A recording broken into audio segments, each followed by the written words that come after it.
What's up, knife freaks, sharpness geeks, and purveyors of stabby goodness? Welcome to the Knife Freak Show. My name is Jonathan McNees, joined by my co-host, Mr. Chase Boatwright. Hey. How are you doing today? I am making it. How are you? I'm doing good. Happy to be back doing another podcast here for the people. We've been continue to get good feedback, which I greatly appreciate. Yeah, makes me excited to do it.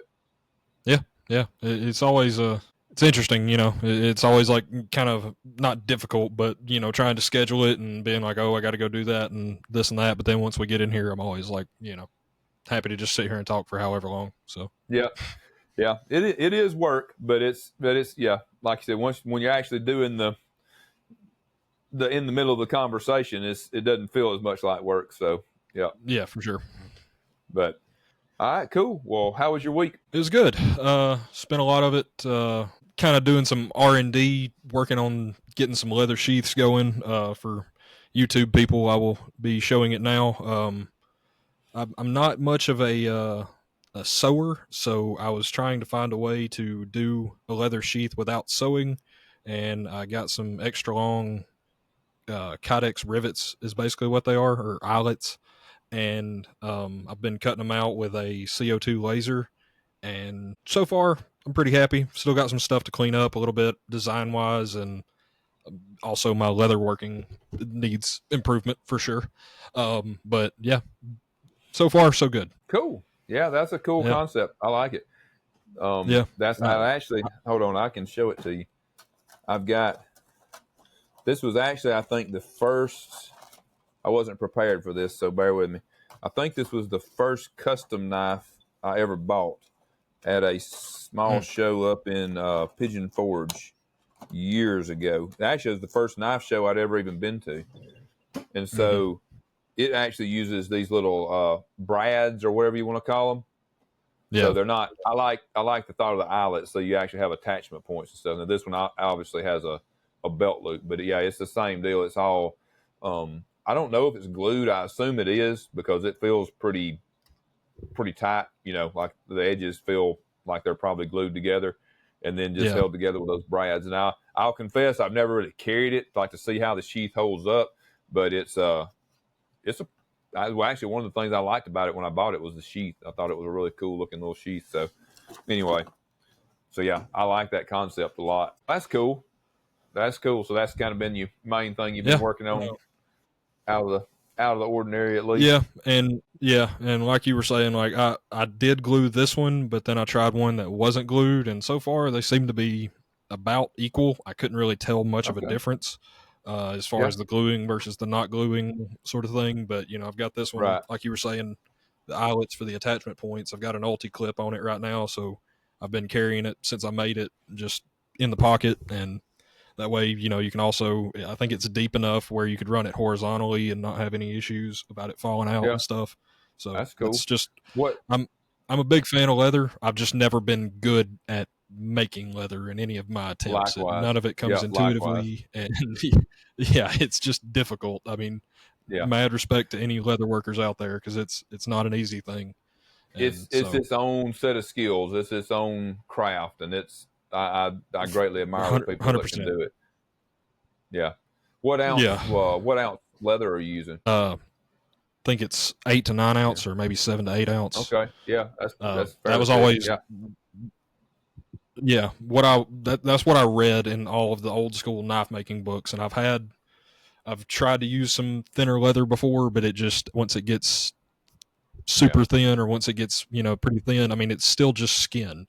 We're putting sharp objects in there, and it can be cut. So I'd rather it be thicker, more robust, and not, let somebody get stabbed in the leg. So especially 100%. If it's going to be a pocket sheath or something, Right.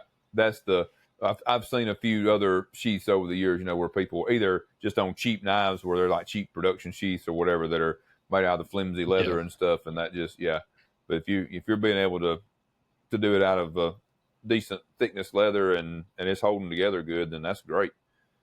Yeah, that gives it a cool look. Yeah, too, I think it's roughly. Yeah, I really like the look. It's more, I guess, my style than, I don't know. It gives it a little bit more modern look with the sort of old school material, and I like to blend those two things as much as I can. So, Yep. what about you? What you been up to this Cool. week? Well, let's see. Pretty much a normal week this week. I think we've got the new machines up and running pretty smoothly now. We've got things running pretty smoothly. We've got a part-time helper that we've hired to works mostly on the weekends. He's a high school kid. Don't say that as like to be derogatory in any way, but young guy. Yeah. So far is doing really well. He's actually out there right now running blades through the loading and unloading blades on the CNC, grinding blades, which has been a fact that he's able to kind of, be able to teach him that quick. That makes him a big benefit of being able to grind extra blades on the weekend. Well, that really, really helps to keep us up and running on production. And as we get a little bit more ahead, it'll really help with me being able to prototype some new stuff on there. I'm really wanting to get some fixed blades on there and stuff. So, but yeah, pretty normal week. Other than that, we made I won't go into it too deeply because it was kind of a long story, but so we have to haul off all of our chips and stuff and scrap, to a metal recycling place. Unfortunately, we don't produce enough to be valuable enough to them for them to come pick it up from us. So the place that I'd been going to is just a kind of small place, and they didn't take titanium. So I found another place close enough to take titanium, although we're apparently only the second customer that they've ever had that had titanium. And apparently they were they're this pretty big factory pretty close by. And from what they described, they had some titanium that was from some sort of I don't know. It was something like almost like something came in like as like packaging or whatever, but huge, you know what I'm saying? Like a crate or something. I don't know. The way they described it, I forget what exactly they said, but it wasn't like they weren't working with titanium like we are. Like it wasn't like chips and scrap parts and stuff. So anyway, so I went with a mixture of we have mixed metals that come out of the machines, like when we're doing blades and when we make pallets that creates aluminum, and then there's always a little bit of titanium that gets mixed in, and then we try to all the stuff that's pure titanium, scrap parts for one thing, which I can't tell you how sick it almost made me to see all the scrap parts, because this is the first time since we've been over here in this shop. We've been collecting up the titanium since then, so it was a lot of scrap parts, and it really hurt my feelings. But they're out of here, out of sight. Now they won't be hurting my feelings every time I walk by and look at them in the buckets and bins. So, But so had that. We had stuff that was separated out as pure titanium. We had mixed metal barrels, and we had some random stuff. Like I had an old washer from the house that I needed to haul off and stuff. And so totally blew their minds. Like could not get them to understand that what was in these barrels was different than what was in these barrels. They weren't used to taking titanium. They took a couple of pieces of it to test it, I guess, and make sure I wasn't full of crap. That was actually titanium. They had two separate scales set up for ferrous and non-ferrous stuff. So I had to weigh in, go in, dump the washer. And apparently this was on me. I didn't realize they have an actual separate pile for turnings or chips and stuff. And so for places like most of the places I think are probably way bigger than us, because the pile of stuff I saw there was these big turning chips off of a lathe, big parts. But anyway, we'd have to weigh in, dump one variety, weigh back out, go back, do it again, go to the other scale, weigh, but anyway, we got it done, and it was quite the adventure, but we got it done, and it's all good. So, but it was, I think it blew their mind and mine too. I think we were there at the recycling place for about 2 hours. And this was for, I don't know how many, it was is this not some huge truckload or trailer load? I mean, it was a average size trailer I had three big 30-gallon garbage cans and 3 rolling bins that are probably 25 gallons, something like that. And then the washer, a few scrap pieces from a shelf, and then some carbide. And it took us 2 hours to get all that taken care of. So anyway, quite the adventure. Yeah. But it's done, cleared some space out in the shop, all as well. Yeah. So that's pretty much our week. We did have those of you that are follow closely on Instagram have already seen we did throw a new pattern in there on the Dixons this week that I'm not even going to tell you. I'm going to make you go. If you haven't seen it, you got to go to our Instagram to see it. So it's not a finished part. It just shows you like a Yeah, I teaser guess pic I of missed it. that. But you missed it. Okay, so Utah is the beehive state or something like that. So that'd give you a pretty big clue as to what we did because we're doing them for. It won't be exclusive to the show, but the first ones we're going to have are going to be for the Utah show for Blade West. So that was something new that we did this week, which was pretty cool. So speaking of that, probably a good time to segue on into talking about the upcoming shows. Yeah. So yeah. Gonna be here we've got rather Blade soon. West coming up. October 10th so and by 11th. the time you guys start listening to this, it will be the following week. We're recording this on the weekend. So it's we got what are the actual dates on it? The 8th and 9th or something like that. So it says 10th and 11th. 10th and 11th. Okay.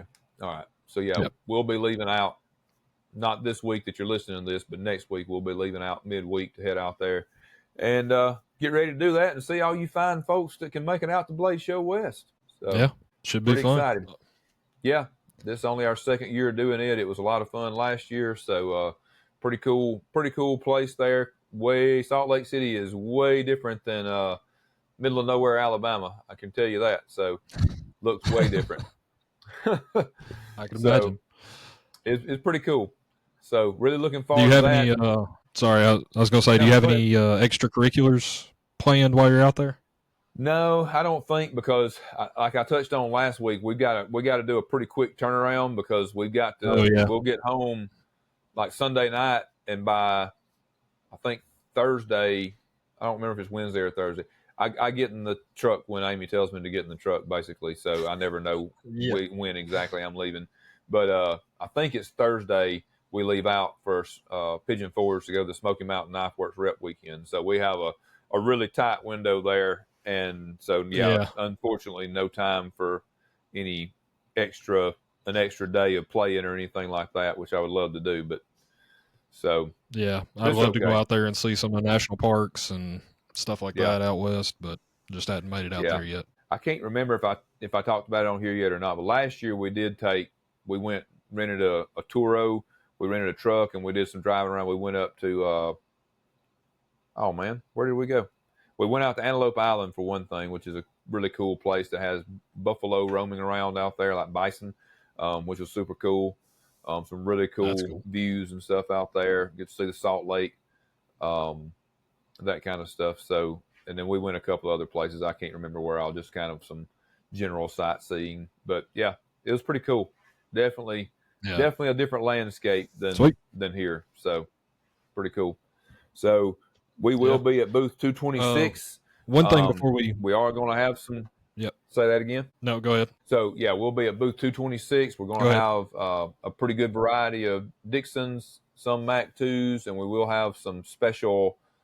We're not going to have anything we're technically calling a show special, but we are going to have, like I said, some new stuff for the show. So look forward to you guys coming to see us. Yeah. Hope y'all have a lot of fun out there and do a lot of good business as well. But before we get too far, speaking of this last week as well, also noticed one thing I didn't miss was that you made a little surprise appearance on USA Made Blades live stream. Yep, we did do that. That was a lot of fun. I'm going to try to start doing stuff like that more often. Whitty asked we would like to be on there, and so I was like, yeah, sure, absolutely. So we hopped on there and answered some questions and just ran my mouth in general. So, and Whitty's always really good about, when he does a live, he saves it in his feed or whatever. So if any of you that didn't see it can go back and check it out if you're interested. And there was a couple of pretty decent questions and stuff about what we've got upcoming and that kind of stuff. And I went fairly in depth on why some of the stuff that I know some of you guys are waiting on hasn't gotten done yet and that kind of stuff. So that'd be a good thing to go check out if you're interested. For sure. But back to Blade Show, we did want to kind of remind everybody of a little bit of show etiquette things that we try to talk about every time there's a show coming up, and just some general things to remember while you're at a show or, doing something like that. Did you have one to lead off, or you want me to lead off? Yeah, you go ahead. Okay. Well, I mean, I guess my first one is more of like a tip or a, just a survival aid for shows and stuff. Hydrate and be sure to bring some sort of food or snack or something. Even though it's only 2-day show, not a 3-day show, it's still a lot of walking, a lot of talking, a lot of stuff like that. So bring a water bottle, like one of the metal water bottle type things. And bring some, whatever your favorite, travelable sort of snacks are, like whether it's crackers or Nutri-Grain bars or whatever you eat, whatever will work that will just be food. Be sure to do that, because often in these convention centers, it's not necessarily like, food being provided right there. Sometimes it is. I don't know how Salt Lake is, but Yeah, it's they do also have a easier just to go ahead concession there. yeah. Yeah, but a lot of times you're going to be excited and you're not going to want to leave the show or whatever, especially like some of the people that are, trying to make it to specific tables or getting in on lotteries or whatever. You don't want to let yourself get too far gone, so before you can make it out there. Yeah. So yeah, something in your pocket or your backpack is definitely a good idea. Yeah, it's really easy to lose track of time, and all of a sudden it's 3:30 and you haven't ate anything or drank anything since, breakfast or whatever. So just that'd be my first, I guess, sort of just survival tip for shows and stuff. Yeah, for sure. And so I'll piggyback off of that and say that when you do go, if you just do decide to go out to the concession and get you a big old thing of nachos or something like that, and a beer or a drink, don't come to the maker's table and start setting your stuff down on their table because that happens, believe it or not. And I get it. Like, you wanting to try to make the most out of your time, so you're walking and eating and looking while you do it, and you see something you want to pick up, your hands are full, but try to be respectful of them. And that's the maker's display. That's, who knows what the value of what all they've got on the table is, probably thousands at least, if not tens of thousands of dollars worth of product on the table. And we've had drinks spilled on ours more than once. Just, it's certainly not something that I just get super upset over, but it's just a good idea to not be setting anything down on a maker's table, especially food and drink. So, and leaving crumbs all over their table and that kind of stuff. So, just on the topic of food and stuff, I would say, just in general, be respectful of the maker's exhibit. Like, they've gone to a lot of work to have product there. Most of us go to a fair amount of work to get our setup looking the way we want it and all that. And all it takes is one spilled drink or one whatever, and it can mess up the rest of the show for the maker. So just be courteous with that and respectful. Not that big of a deal. 100%. And on that, on just sort of being courteous, most of the time, nobody's going to care for you to pick up the knife and look at it, but just simply asking is a way of showing respect and letting that maker know that you have that knife, that when they look down and it's not where it's supposed to be, that you have it. It's just a simple, form of respect for that maker, for that product, to be like, hey, do you mind if I pick this up? And 99.9% of the time, people will say yes. If they don't want it to be picked up, generally it will be either at the back of the table, or in some cases I've seen people put stuff in glass boxes and stuff, like for open bids and really high art knife sort of stuff. Yeah. I understand it. I'm not going to, bemoan anybody that doesn't. I'm just saying that most of the time, the makers will be happy to let you check it out. That's why they're at the shows most of the time.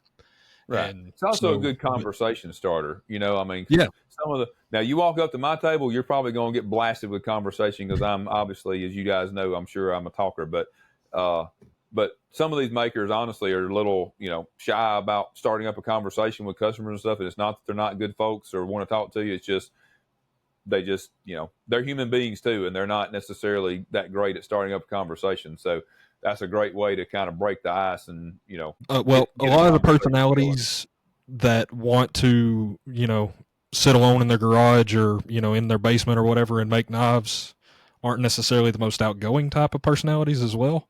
Yep. And so, you got to kind of take that in in stride Yeah. when you're dealing with Yeah, that sort of absolutely. thing. But, That's a really good point. I think a lot of people, which probably makes sense why I have turned ours into a production company, because, you know, I like being around people. So, instead of sitting alone in my garage, now I have a shop full of people to hang out with every day. So, yeah, that yeah. kind of makes sense. Actually, now that you say that, that's a good observation.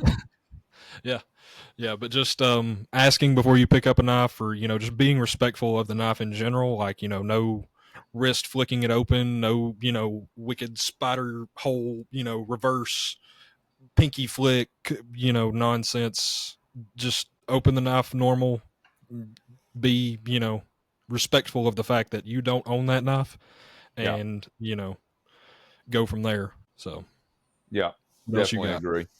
Yeah, I would definitely agree. I think the other thing too, and like most of what we're saying is kind of stuff geared towards the makers or whatever, like the customer's interaction with the maker. But Yeah. be just generally kind, respectful, and courteous to the other attendees as well. Yep. Because like guys, like for a few things, like one, this is mostly like the beginning of the show, like when the doors open. But we all, those of you that have been at shows have seen it, or a lot of you have seen videos of it. Everybody goes rushing in and they're running or fast walking or whatever to get to a table. Like, it's all cool. It's exciting. We like it because it's exciting for us to see people wanting to get in there bad enough that they're literally running. But be careful. Don't run over people. Don't mess around and cause an accident. You are in a room full of a bunch of sharp stuff. So like, be careful. Be respectful for each other. And when you're like standing at somebody's table and stuff, and you see other customers walk up or whatever, and like if you're just standing there shooting the breeze with the maker or whatever, you're not, just seriously buying or whatever, then you can tell somebody's trying to look, or even if you are shopping, like if you can, just be aware that there's other people around you trying to do stuff too. So just, in general, be kind and polite to everybody around you. And Yeah, that kind and of covers a lot of these. yeah, really But does. That's yeah, kind of, if you like could just say be kind and courteous and think about other people, whether it's the maker or the other customers, either one. That's it in a nutshell. Or yeah, as I I mean, like to say, and be nice. That's just yeah, that's it. but like a lot of guys will wear a backpack. If you are wearing a backpack, that's fine. Just be aware that you have an extra, 12 to 18 inches sticking off the back of you, depending on how full this thing is, and keep that in mind while you're navigating through the aisles and stuff, and don't whip around quickly, or keep in mind of your surroundings and other people. And I guess that the be kind and courteous to other people is, and like you said, if you see somebody trying to get in, like I've been at that in that situation before, and I'm like, yeah, come on in, man. And kind of help bring them into to the table that you're looking at or whatever, and like invite them into the circle or whatever, invite them into Right. in the experience of looking at knives together and stuff. So yeah, just that's what we're all there That's for, is right. for the community, for other people. And so just try to be courteous, be nice. Yep. Yeah. That sums up a big part of it. And also I'll say the last thing I'll say is, and this is just kind of like a personal pet peeve or whatever. Like, also be courteous and nice. Look there. That was a pun intended. Maybe be courteous and nice something to the staff that puts on the show, guys. Don't like put your Yeah. garbage in the garbage can. Like when you're in the bathroom, like nearly every time, we go to one of these shows, we end up going there and there's paper towels all over the floor.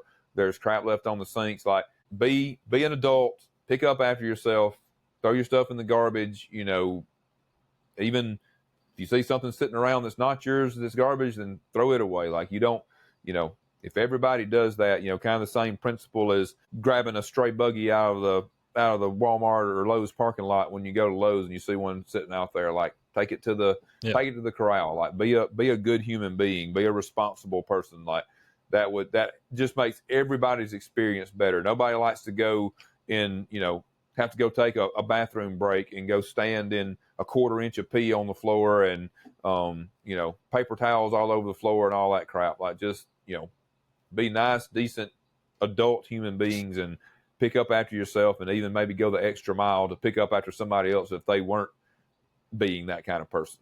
So, and that's a good general life lesson anytime, but since we're talking about the show, let's apply it there. For sure. Yeah, that's definitely always one of those things you see, and sometimes it seems this past year in Atlanta, it was actually seemed to be pretty good.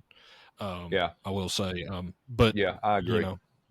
There's also been years where, like, it's been all weekend. It seems like, they'll clean it up, and then the next time you go, an hour later or 2 hours later, Yep.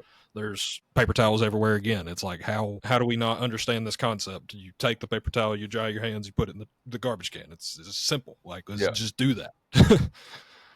Yep. But, yeah. And to close that out, I'll just say, like I said, that's a good habit to be in any time. And as an older guy, that's been around a little bit, like, that is a pretty good indication of the outcome of your life in general is how you act about that kind of stuff. Like, you've probably heard saying how you do one thing's how you do everything. So, like, if you're the kind of person that leaves a mess for somebody else to clean up, doesn't care about, what they're doing and how it affects other people, chances are your life's going to reflect that. So maybe one of those things where you start at the basics and work your way up, and you might be shocked at how much of an impact it can have on your life in general. Yeah. So for sure. Quick dad moment for you there. I like the philosophical turn we took there. Yeah.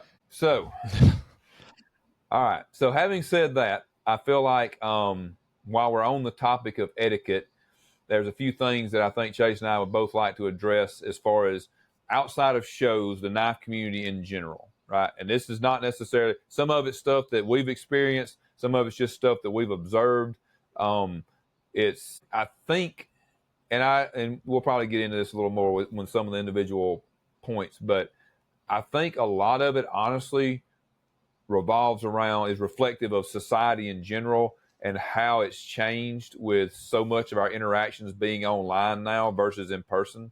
I honestly think that a lot of the problems and a lot of the things probably that we're going to point out, the root of them is that we've gotten so used to things not being as personal.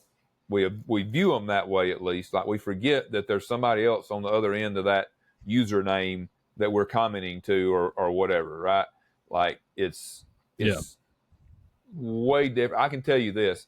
I have seen it's a completely different bunch of interactions that you will see online in people's comments and stuff versus what you see in person at a show. So, and it's because people know when they're at a show and in person, they're not so quick to make a negative comment or to just be a jerk or whatever. We stop and think about what we're doing more. We've gotten so used to being, honestly, just more rude and crass and whatever online. And I think that has definitely affected, everybody in every, community, but it definitely affects our community as well.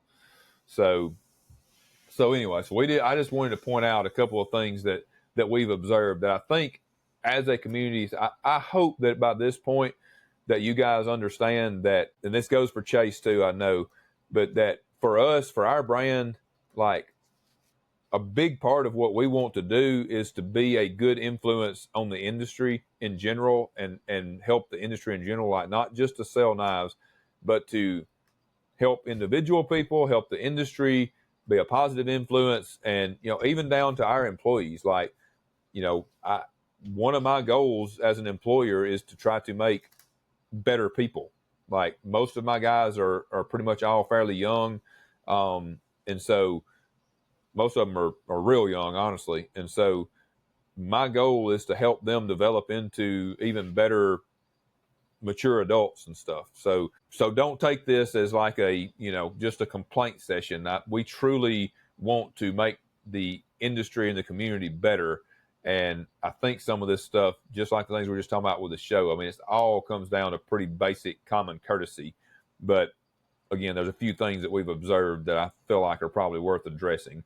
And then we'd love it if you guys, when we're done with this today, if you guys, I'm sure there's tons of other things that you guys see that, you can give us feedback and we can maybe, address those on a follow-up show later or whatever to see some of the call them pet peeves or whatever if you want to, but just, things where We already people did need that. to be. Yeah, we did the pet peeves. I know this is it's kind of the same thing, but more so. I mean, pet peeves can technically be something that is not necessarily somebody doing something wrong. You know what I mean? I Yeah. mean, somebody Oh may yeah. have a pet peeve of seeing a knife with a particular feature on it or whatever, or just whatever. But like, I'm talking more about things where people kind of need an attitude adjustment or uh, Yeah. just their eyes opened up to something maybe they haven't thought about, Yeah. So I think one of the biggest things that I see that is, I think, totally attributed to what I was saying about how we've gotten so used to so much of our interactions being online is whether it be on social media or whether it be in emails. I think people have a really hard time portraying a good tone with their written word. You know what I mean? Like people that I know good and well would not come off the way they do if they were talking to you in person, but can come across like a total jerk or whatever in an email or a comment.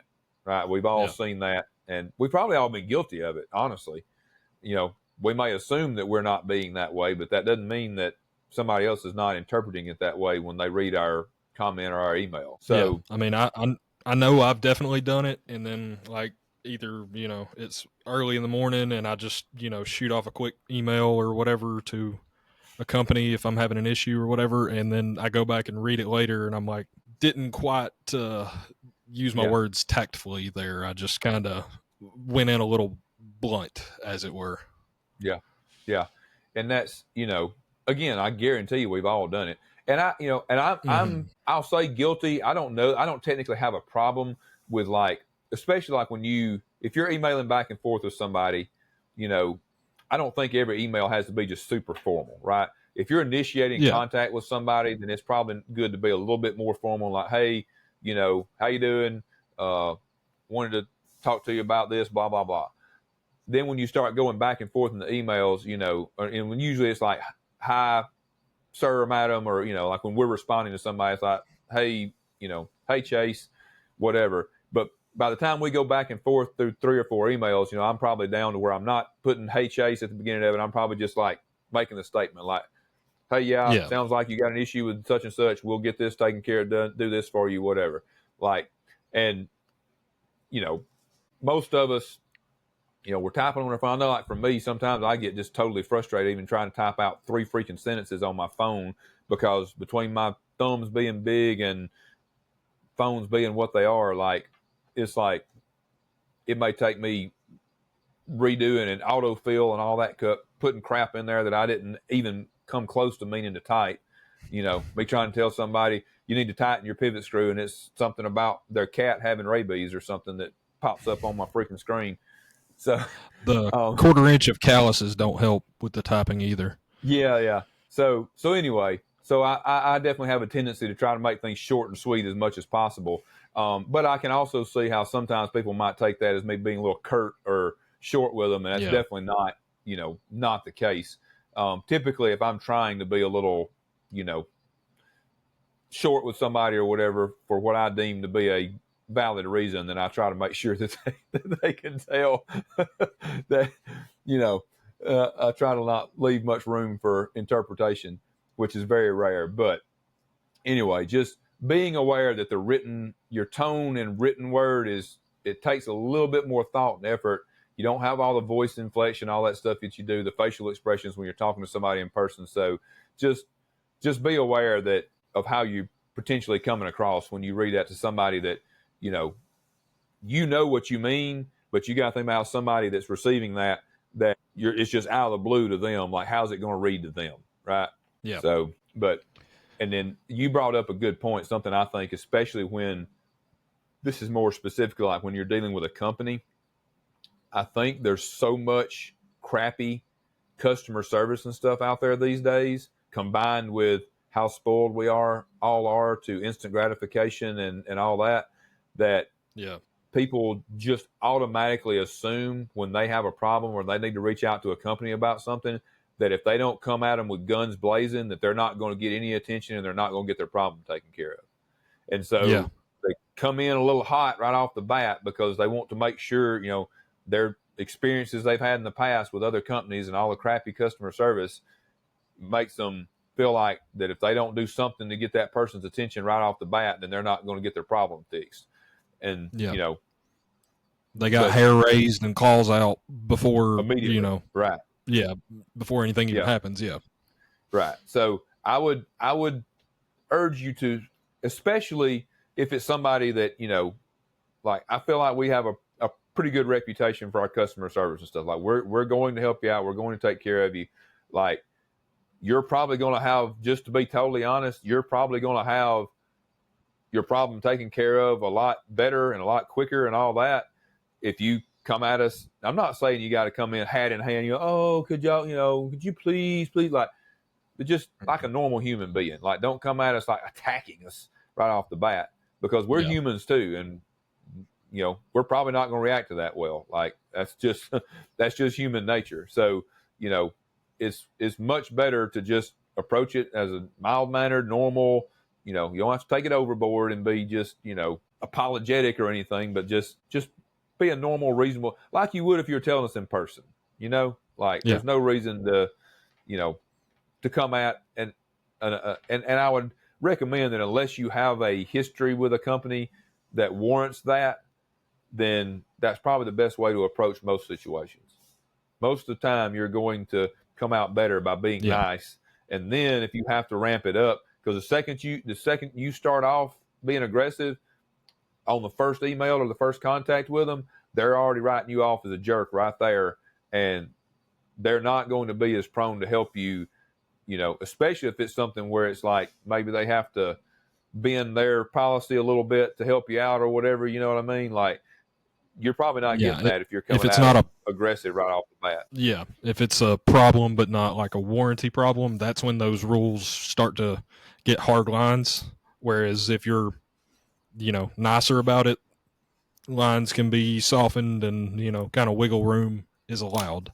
Right. Through a little bit of respect and decorum. That's right. So that honestly probably covers 80% of the issues out there as far as, you know, people not getting along well or whatever in the community. And that's not just true of companies. Like I know there's tons of people having interactions on the secondary market and stuff too. Same deal. Like you buy something from somebody or whatever, and then you need to contact them about something, or, you know, they didn't send you the tracking number or whatever. Like try starting off being a little kind and understanding first, and then see where it goes before you have to, you know, leave yourself some room to shift gears. You see what I mean? Yeah. Like leave yourself some room to escalate if need be. If you come in at a 5 right off the bat on a scale of 1 to 5, then you're not leaving yourself any room to escalate if you need to, you know. And I would much prefer to come in at a 1, and then if we have to take it to 5, then we'll take it to 5, you know? Yeah, for sure. I know one you wanted to kind of mention was like canceling orders. Yeah. Yeah. Did you this is one more that I just want to make people aware, because I honestly, I don't think before I was on being the business side of it, as a consumer, it's probably not something I ever thought about or even realized. Once you say it, it makes total sense, but I think probably most people don't think about this. So if you go on a website, guys, and you order something, and then you decide, and for us, it's usually like it's a knife. You know, people get caught up in the hype of a drop. They want to grab one, and then 9.5 times out of 10, regardless of what they say is the excuse, they buy the knife, and then they have every intention of going through with the purchase, but then their spouse finds out that they get the email or text notification about a purchase, and they put the kibosh on it and tell them, nope, you know, we're not doing that. And so then they come back, hey, I need to cancel this order. Well, guys, what you got to understand is that as a company, once the credit card runs your company, not the credit card company, but the credit card processor, once the company that processes your credit card runs that card, they take their fees out of it, which are typically like 3 to 4%, and we're not getting those back. Like if we refund you your money, they did what they were supposed to do. They ran your card. They did their job. They processed your card. they're keeping that 3 to 4%. We're not getting it back, right? And so, like, if you think it's something like the price of the Dixons that we're selling now, every time somebody cancels an order, you're looking at probably $15 to $20 that we're just out if we don't pass that on to the customer, right? Yeah. And we've done some of both. We try not to if we don't have to, but if you have very many cancellations, you can't stand to eat $15 or $20 a pop just indefinitely. Yeah, especially if they're repeat offenders as well. Like, if there's certain people that, get excited and buy a knife and then regret it in the morning, and that's that does happen. That's why companies have like restocking fees. Right. And that's not to count the time it takes to, it may not seem like much, but every time you do that, somebody has to take time to go into the system and do the actual, paperwork, if you want to call it that or whatever, to do the refund, which is not do the refund, terrible. Put the knife back in stock. That's right. Do the correspondence. It's been taken out of inventory and it go back in inventory.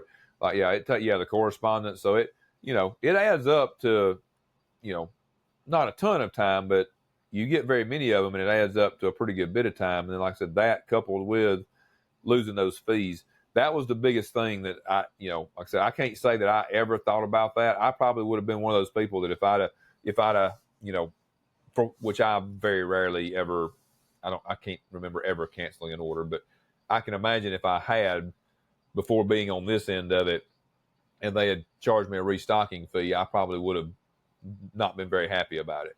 But now I can see why, because it's literally costing them money if not, because you decided to change your mind, right? And so the company really shouldn't have to be out money and time and resources because you changed your mind about something. Now, we're not talking about like returns, like there was something wrong with the knife, you're unhappy with that. I'm talking about just straight up like canceling an order, like, before it even ships. Like, hey, same thing can be true with returns if it's not for an actual legitimate reason. Same deal. You got, and you got even more time in it then. The company's taking the time to package it up, do all the shipping stuff, send it to you, deal with it, correspondence back and forth, you ship it back. And guys, these, even mid-sized, decent-sized companies, because the bigger that you are, the bigger you only have a fairly small percentage of people that either cancel or return stuff. Like ours is a very small percentage, but the bigger you get, that percentage, if that percentage stays the same, that still ended up equaling a whole lot more people, right? So if you're doing, selling 10 things versus selling 10,000, but it's still the same 1% that's doing that, well, that for the people selling 10,000, that's a pretty big percentage or a pretty big overall amount. So just something to be aware of, try not to do things like that, because that kind of stuff, nickel and dime and stuff like that, especially a smaller company, but even a mid-size or pretty good sized company, that can add up. And, you want them to be able to, that factors into as well. We've talked about before all the different things that factor into pricing and why companies have to charge what they do. Well, you have to be able to make a profit. You have to be able to keep your people paid, keep the doors open, pay all your bills.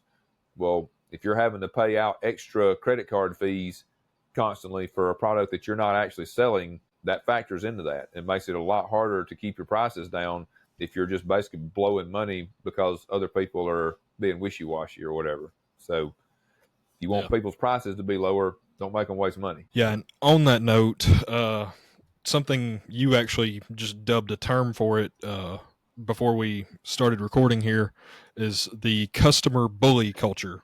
Your terminology, but basically what I was trying to put out there. And that's the, sort of the Karen culture that we live in today, where people try to get more than what they paid for by making it a hassle for companies and stuff. And that's just, I don't know, can't think of words right now, but it's wrong. First of all, just, immediately wanting, because one thing may be slightly messed up, wanting to get two more in return, or, trying to work the system in your favor. And that's not necessarily something that's not something I've ever experienced in my business. or, I'm not sure if you have either, but I know it's, sort of with Amazon and stuff like that and a lot of online shopping, people think, oh, they can return stuff. And if it's, cheap enough, people will just they'll just let them keep it Right. and, Yeah. get the money back too. And, sort of have your cake and eat it too situation. And, that's one of those things that just bothers me, really. I don't know if it Yeah. necessarily correlates to anything on my business or your business, but it just bothers me. No, it does. Yeah, it does. Actually, we've had so what I would say, like what you're talking about, is basically they're trying to take advantage, and they're trying to do it by, Yeah. and sometimes it's with threats of, putting them on blast online or whatever. But like they, and look, there is nothing wrong with holding a company accountable for making something right. Every company makes mistakes. There's nothing wrong with the company. The company should do the right thing by the customer, 100%. Yes. But at the same And the time, customer should do the right thing too, though. right.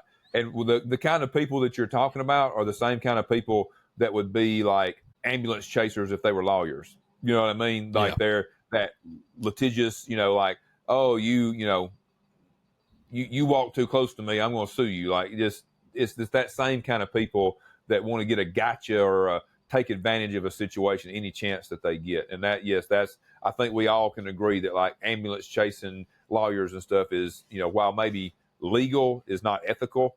And same thing is true for what you're talking about with the customers. And I don't really see it as at least for us, I'm sure that big companies, especially like companies like you said, like Amazon and stuff, where like people figure out, hey, if I tell them that something's wrong with this, they'll, and it's an item that's bulky to ship or whatever, they're just gonna they're just gonna tell me to keep it or whatever. And then there may not be anything wrong with it, or they find the slightest little flaws, just basically looking for a reason to try to take advantage of the situation. And yes, that is definitely not ethical in my book. I Yeah. will tell you without naming an actual name, I will tell you what we experienced recently with that. So we had a customer that he's bought a couple of knives from us. But let me start this off with saying this customer for months, if not a year or more, before he ever bought a knife, would send us these emails where it's like kind of half joking or whatever, but it's these weird, like whatever, like weird sense of humor stuff, and constantly telling us how we should do this or we shouldn't do that. We should do this better and this and that. Again, never even owned a knife at this point. Finally broke down and bought a knife. Now he's bought a couple more, and still almost every time it comes with a, some kind of weird whatever, like something that we should be doing different or better or whatever. And then Yeah. not really a complaint, just this like nothing that he's necessarily experienced, just this observation of like whatever. Well, so then this time he buys a knife, and let me think. He said he wanted us to throw him in a custom one of our padded cases that the knives do not typically come with, right? Everybody knows how our Right. knives are packaged, right? And so here's the thing. If he had just said, hey, this is my second or third knife or whatever that I bought from you guys, I I'd love to have one of those custom cases if if you wouldn't mind throwing it in for a good customer or whatever. We'd have thrown him one in, been happy to do it, and no problem. But Yeah. instead, he comes at us telling us that something about, well, last time you obviously forgot to throw in the padded custom case, so maybe you need to fix that this time, make a correction, and send it or whatever. And at that point, like I said earlier, guys, you come at, I don't know about everybody else, it's probably true of most people. You come at us being a jerk, like you're probably not getting whatever you're wanting. Like that's, I'm not caving to bullies and No. jerks. It's just not, I'm not built that way.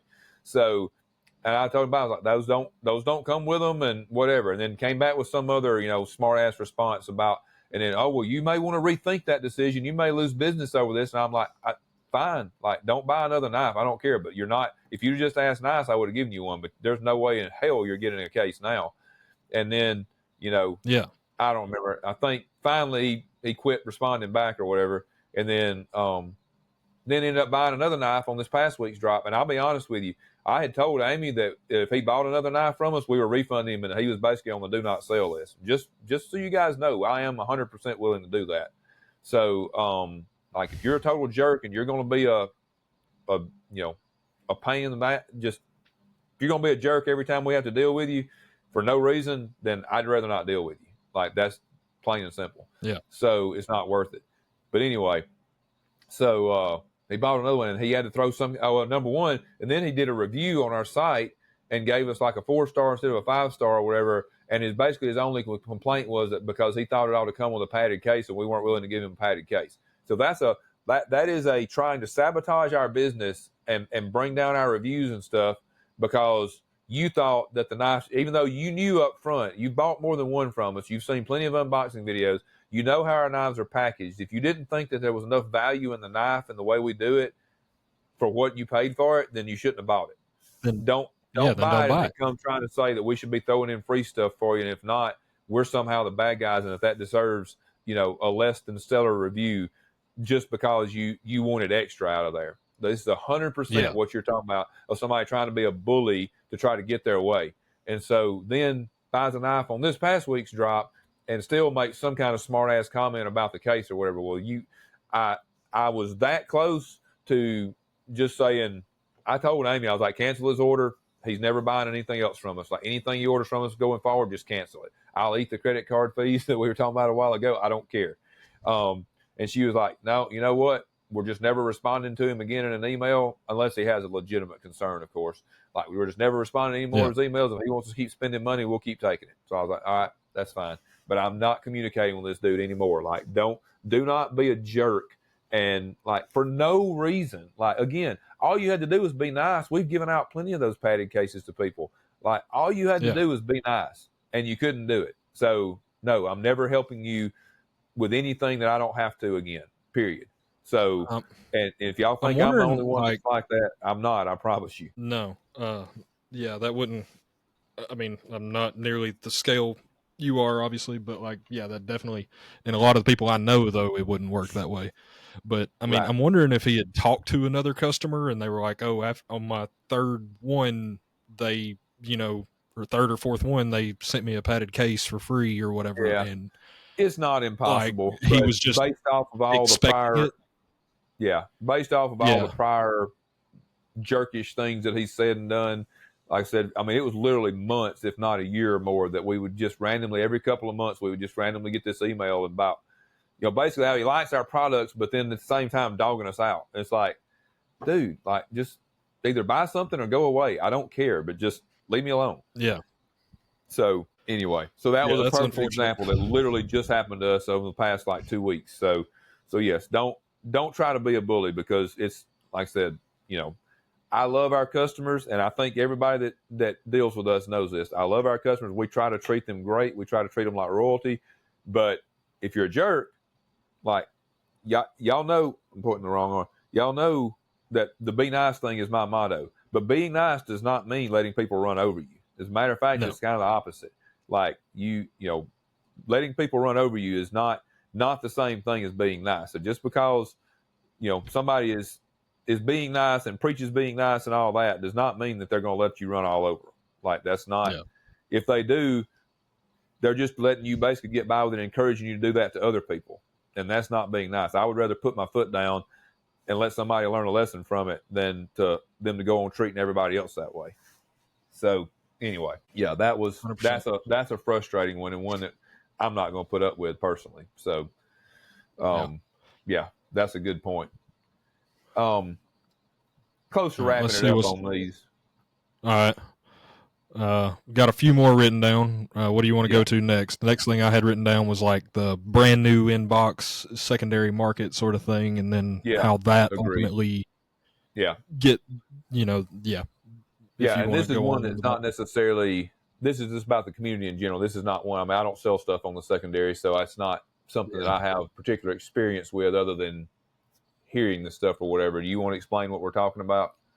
Yeah, basically that people will say they've got a knife brand new in box and sell it to another person, yada yada, but then it's maybe it is maybe they've never used it to cut anything, or maybe they've never put it in their pocket and it jingled around with their keys, so there's no way of knowing, but they've also wrist flicked it 400 times a night while they're sitting there watching Desperate Housewives or whatever.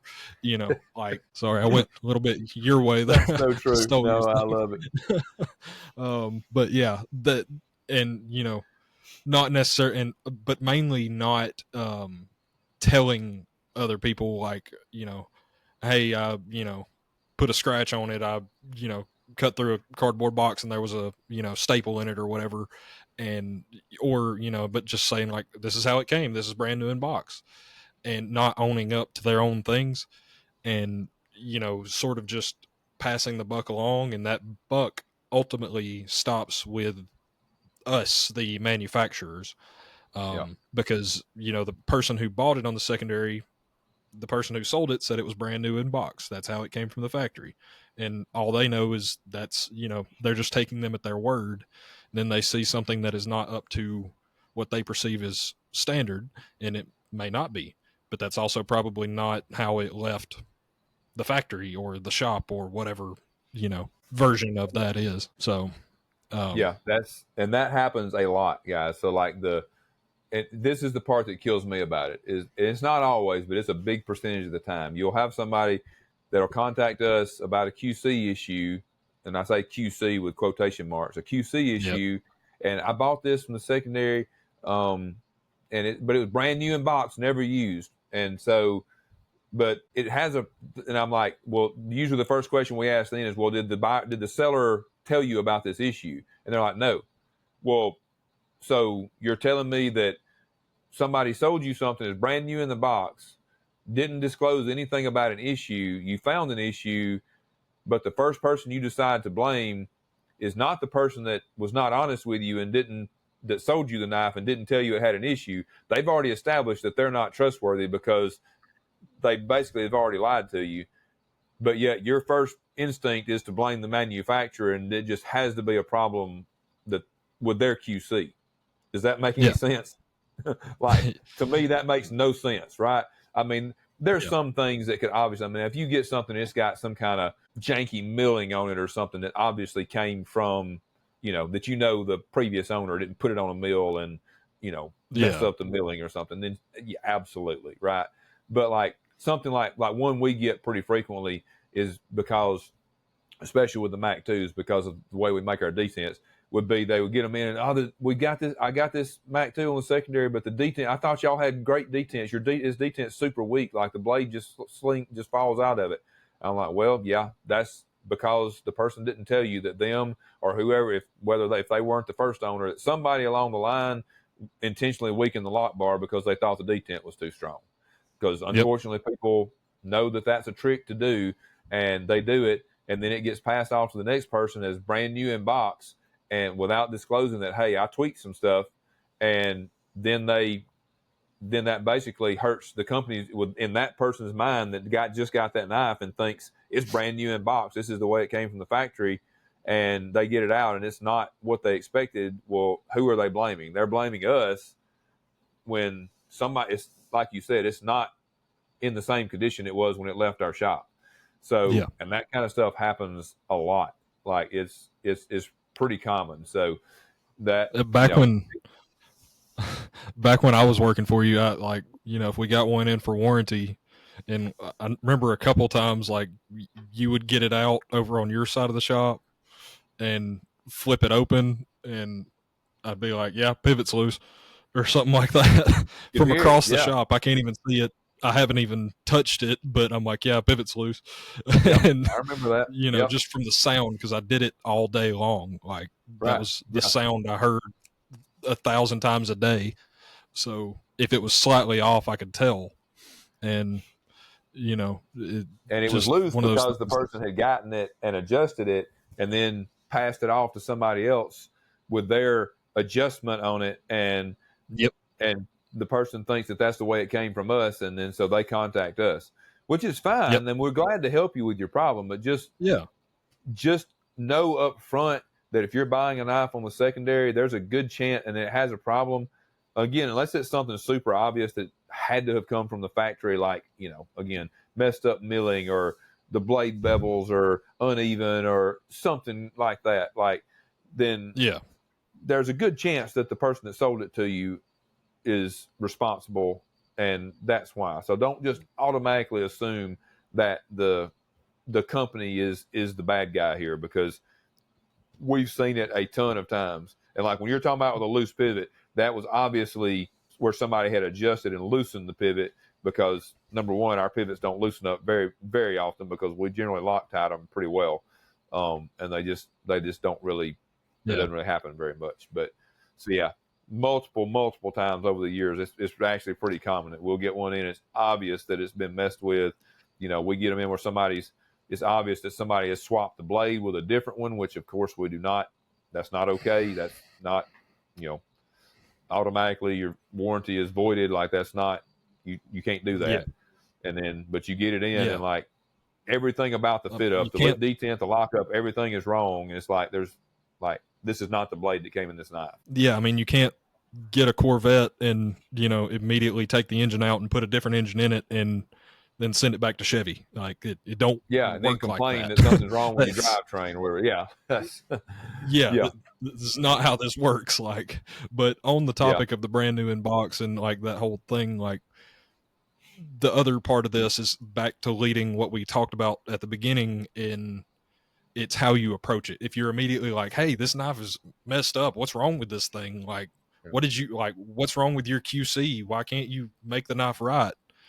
When it's, if you would have just been like, hey, I got this knife on the secondary and they said it was brand new in box, but it's got some issues and I'm kind of concerned about it, exactly. That's all you gotta do. Like, but that's more so what we're talking about. 9.5 times out of 10, the people that do that though, they try to hide the fact they got it on the secondary. Like we have a form on our site that you're supposed to fill out for service stuff, and it asks you where you got it from, right? And so if you bought it on the secondary, you're supposed to buy it on the secondary. And then we'll have people that will completely bypass that and just send us an email just straight to the email address to try to bypass that, to try not to tell us that they got it on the secondary. Like, and they'll word their emails very carefully. Like you can tell that they're trying to make it out like, I just got a new McNees or whatever, and it's the blah, blah, blah, blah, blah. And it's like, and then you ask them, if they don't fill out the form correctly or whatever, if they don't give us the info like they're supposed to, it's the first thing we ask, where did you get it? And then they'll come back and say, on the secondary, I'm like, yep, I knew it. Like it's every time. Like so they know, but that goes back to kind of that whole, maybe not so much being a bully, but trying to take advantage of like somebody's warranty and stuff of like, they'll do everything they can to frame it as a warranty issue because they don't want to have to pay for it. And that's not fair to the company, guys. Like we're more than willing to, and I'll be honest with you, like even when we do work that's like not warranty and we charge for it, it is so little that like anybody acting stupid about that, it's just ridiculous. Like we charge so little. I mean, unless it's something like a full-on blade replacement or a full-on lock side replacement or something, like it's so reasonable that it's ridiculous. So like it's honestly a slap in the face when people are trying to like get around it and try to make it out like it's a warranty issue when it's, to us, it's obvious that it's not, and obviously it is to them too, or they wouldn't be trying to hide it. That's the telltale sign when they're trying to hide it and be shady about it. Like, okay, like obviously that this is not a warranty issue. You're just trying to be cheap. So and I understand trying to be cheap, but also understand trying to be a good human being and having some. Again, you're way more likely to come out of it cheaper is if you just tell us what's going on up front and be like, hey, can you help me with this? Like you're going to come out way better like that than if you come in trying to be shady. Because I mean, again, we're humans. You come in starting acting shady, our guard goes up immediately. Like, okay, somebody's trying to take advantage of us. Like, we're not, those people are not going to get the same kind of help that somebody that comes in being honest and polite is going to get. Just sorry. Again, I'm not built that way. Like that's, so. And I think the last sort of on that note. Oh no, what were you going to say with the last one? I was going to say like with the secondary market and the people making modifications, people making sort of what they deem makes the knife better is the I made it perfect. Like you made a good knife, but I made it perfect sort of ideology or I guess trend that's going around. I mean, it's probably not just going around now. It's probably been a thing for a long time. But the adding skiff bearings and the I gave it a Yeah, I gave it a 12.5 degree edge with down to 0.5 micron. Now it's perfect. Before it was just all right, but now it's perfect.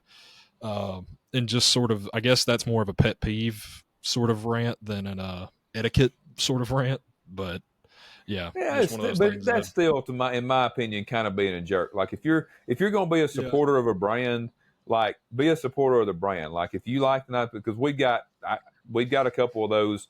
It's like clockwork. Like they'll get, and they want to claim to be big supporters of the brand and stuff, but like their whole thing is to get to buy the knives, typically on the secondary, put some bearings in them, maybe swap out like the pivots from some, that are just off the shelf pivots that you can buy from the hardware people, you know, manufacturers and stuff that you can go on the websites and buy, and they'll slap those in there, whatever. And now, like, it was, this was pretty. I like these pretty good, but now that, just like you said, now that I've got done this and this and this to it, it's awesome. Like this knife is perfect, whatever. Or the sharpening thing too. It's like, I mean, we sharpen all of our knives the same. Now, is it possible that it is human beings sharpening the knives? So is it possible that one comes out slightly sharper than the other? Sure, I guess so. But we use a very like calculated technique to do the knives, like up to down to how many times we strop it on the wheel and everything. So like, and we test every single one of them on like Uline catalog, really thin catalog pages, right? So like, yep, they're all pretty dang close, and I know how sharp they are because I cut myself on them regularly. But then you'll get the people that like, again, with standards of sharpness or what we like a toothy edge. Some people think it's got to have a super mirror polished edge or it's not worth the crap or whatever. And so yeah, oh yeah, the factory edge came a little dull, but I had to, now that I've done blah blah blah. And then every time I see somebody make a comment like that, what I go to their profile and see, they offer sharpening services. Shocker. yeah, Like yeah, their whole reason for doing that, they're essentially putting us down, trying to say that our stuff's not sharp enough, but they're able to make it better so they can drum up business. Like yeah, it's almost 99% of the time. That's what, when you see somebody talking about the sharpening, that's what it is. They offer sharpening or whatever, or they at the very least think they're a sharpening guru, and they may be, but that doesn't mean the factory edge is bad just because you may like a whatever mirror polished edge or whatever. So, yeah, yeah, that's annoying. It really is. As a maker, or somebody that's proud of their products, like that's definitely annoying for somebody else to feel like they've got to essentially. It's almost like they have to put down your work to try to make something that they did better while still acting like that they like your product and they're trying to support you. So, yeah, yeah, yeah. it's That's a very definitely kind annoying. of like underhanded, kind of thing. Probably kind of the last thing I've got piggybacks off of that a little bit. And this is true. And this is not just by any means. This is true across the community. Every freaking page you go on, tons of people's posts.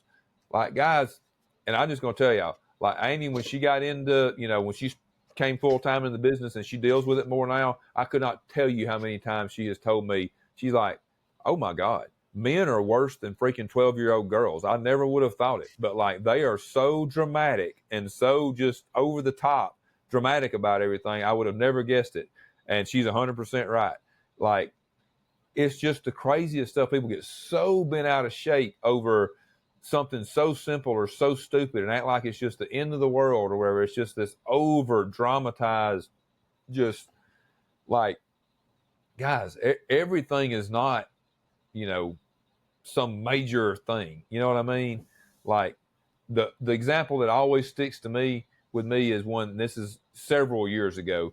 I saw a comment on one of our Mac 2s and somebody was saying something about, they were pretty much all positive. And one guy chimed in something about, oh yeah, those are cool, but the clips are garbage. I was like, okay, well, I was totally polite. I went on there and replied to him. I was like, hey, you mind telling me what it is you don't like about the clip? And so then he responded back and was like, he's like, oh, they're just not deep carry. Garbage was probably a little bit of a strong word. And I'm like, you think? Like, Yeah, so because it's not the style clip that you like on a knife, you're calling it garbage. Like, come on now. That's like, and I see that kind of crap happen all the time. It's like, because it's not doesn't fit your opinion of whatever, your particular thing that you like, then it's just like, we throw these words around, and this is true without getting too far into anything. This is true. It's really bad right now in our society in general, in the political spectrum and everywhere. People are so quick to throw out these super like dramatic terms about everything, right? Yes. Like, this is garbage because of that, or this is that, or you're a this because you don't like this, or whatever. It's like, guys, quit being so freaking dramatic. Like, we get it. I mean, again, perfect example. That guy could have easily made his point by saying, yeah, those are awesome. I really prefer a deep carry clip. I wish they came with that, from the factory. But other than that, I think it's awesome. Completely would have made his point, but instead he says it's super dramatic. Well, then maybe somebody that's not that familiar with our stuff or whatever, I mean, who knows, when all it takes is some little comment like that for somebody to not even necessarily even go, because you also know how we're all guilty of it to a certain extent, of seeing a comment or something that somebody makes, and we don't necessarily even go and really like look at it and research it ourselves. That comment just sticks with us. And then we may never even look at that brand again because that one comment stuck with us, that somebody thought this part of it was garbage or whatever. When the person didn't even actually think that, they just chose to use that super dramatic term for no reason. And now you're literally potentially hurting somebody else's business and a brand that you claim that you like. You claim that you like their product. The only thing you don't like is, even if you literally thought the clip was garbage, like, is that really worth trying to hurt somebody's business over by being so freaking dramatic about it? Like, it's blown my mind too. I really started paying attention to it when Amy started talking about that. And yeah, it's bad. Like, we act like a bunch of freaking drama queens, guys. We need to do better. And I say we because I'm probably, especially on here, when I get worked up, I'm probably guilty of it too. But like, we need to do better about that. We are way overly dramatic about stuff. I agree. And I think that's, like you said, just part of today's culture. You have to be the most extreme to, sort of to stand be out. seen. Like you. That's right. That's right. You want your comment to stand out. You want the attention. We all, we live in an attention economy, and we all want our attention to be worth something, or we want the attention to feel like we're worth something or whatever. And yeah, for sure. I mean, and we're all just, we're trying to wade through the tsunami of information and, comments and posts and stuff that is the internet, and, trying to establish a foothold of some variety. And it's, I understand it. I don't like it, but that's just how it is. No, it's not cool. We all just need to, like, it kind of goes back to what I was saying about the written word and stuff in the beginning. Like, we all just need to tone it down, quit blowing things out of proportion. Like, think about how we're going to sound and how it might affect whoever, whether it's, I'm coming at it from a business owner standpoint, but the same thing is true. Like, we've all heard the saying, talking about how when somebody maybe is a little bit short with you or something like that, you never know what that person's going through that day, right? They may have just lost their dog. They could have just lost a child, parent, whatever, Well, on that same note, if you're responding to somebody's comment, and this is another thing I'll say, not so much in our industry, I don't feel like, but on the internet in general, people are so quick now to be like, somebody will post something that they don't agree with, and it's like, okay, dumbass, like whatever, like just hateful and, name calling and stuff, just at the drop of a hat. Well, yeah.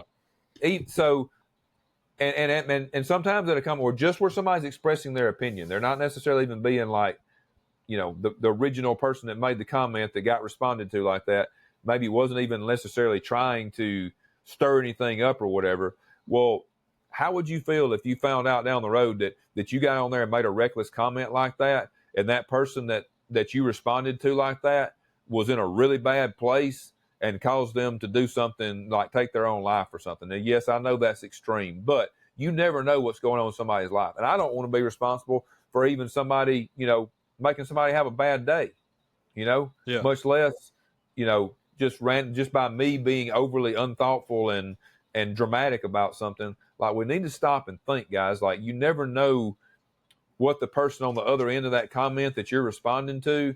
Now, again, I'm not saying if somebody comes on there and they're lighting you up and being a total jerk, I'm not saying you can't respond to them and give it back to them or whatever, because I guarantee you I will. Either that or I'll just ignore them and block them. Now is what I do most of the time. But usually that's the easiest way to win. And as far as internet comment sections is just ignore and block and move on. No sell, as they call it in wrestling terms, is the ultimate form of, you just no sell and don't even let them show it affect you. And right. So. Right. But for those people, like I said, because I've seen tons of stuff where people will post something that's just their opinion, or even just people posting, maybe not even an opinion, like people posting their products and stuff, and then people just ragging on them and telling them it's total garbage or nobody'd ever do that, blah, blah, blah, blah, blah. Like, do y'all know, like, what you could be doing to that person? Like, I mean, that person may already be in a very vulnerable place, and, you could have just, you also could have taken somebody that maybe was getting ready to, that could have turned whatever they're doing into something great. And instead now they focus on your negative comment, and maybe they never go on and build whatever it is that they were going to build and contribute to society like they could have, all because of a couple of mean girl comments online. Like, I don't think that you should give in to that kind of crap. Don't get me wrong, but not everybody has the strength of spirit. Not everybody's strong enough emotionally to be able to handle that kind of stuff. And people throw it around just willy-nilly. Like, it's just, it's pretty sickening to me to see. And again, I'm talking about more the broader internet than I am our community. I don't see too many people. I see people get on there making negative comments and being very unthoughtful about stuff inside our community, but not as much of the, like, name calling and that kind of stuff. But just in general, guys, we just all need to take a step back, think about how we're coming across, quit being so freaking dramatic about everything, and, state the problem or state the issue or your opinion or whatever without making it the most dramatic sounding thing that you can possibly make it. Like, just, if you have to make it that dramatic to get somebody's attention, then you probably don't have a very valid point in the first place, just to be honest with you. Like, if you've got a valid point, your point in any tone is going to get it across, right? Even in a nice tone. So, if you have to resort to insults to win an argument, your argument is probably not that good. Yeah. Right. So if you have to resort to being overly dramatic to make a point, you probably don't have a valid point. Yeah. So anyway, basically it really honestly does kind of all boil down. And I'll be honest, a lot of this, wanting to talk about this today, has come from the broader temperature of the country and society, and especially the online portion of it, as much or more than it has anything to do with our community. Like, we all know of recent events and all the things that's happening and all the division and all the horrible comments going flying in every direction, that like, we just need to all take a minute and step back and remember to try to be nice to each other. Like, that's kind of the root of this whole discussion today in my mind. So, agreed. Yeah. I don't know. If somebody doesn't agree with that, they probably need to do some soul searching, to be honest with you. Yeah. But you got anything else on this particular discussion? No. I'm good. I exorcised my demons today. I'm good. Like I said, it was as much because of the overall temperature of society as anything, but just felt like a good time to try to remember to bring us all back down to earth and try to be nice and kind to each other. So, for sure. I guess I don't know that we're going to have a podcast. No, let's see. We should have one next week. Yeah. We'll have one next week, and we may be able to squeeze an extra one in, and or at least have something. We're tossing around some ideas to have at least like some little short versions to fill in some of the weeks when we're at a show or something like that. So because it's gonna get rough with you being out of town a couple weeks in a row here. So we're trying to That's come up right. with some ideas to keep some sort of content. May not be full, long form, traditional podcast, but at least some sort of, maybe shorter segments, or, maybe just me or maybe just Jonathan talking, that way we could, sort of not have to rely on just on working out each other's schedules and stuff like that. So Yeah. May start throwing some different stuff at you. So, but guys, we really, really appreciate all of you. And again, every time, I already know it's going to happen at Blade West, like people coming up and talking about the podcast. I'm blown away.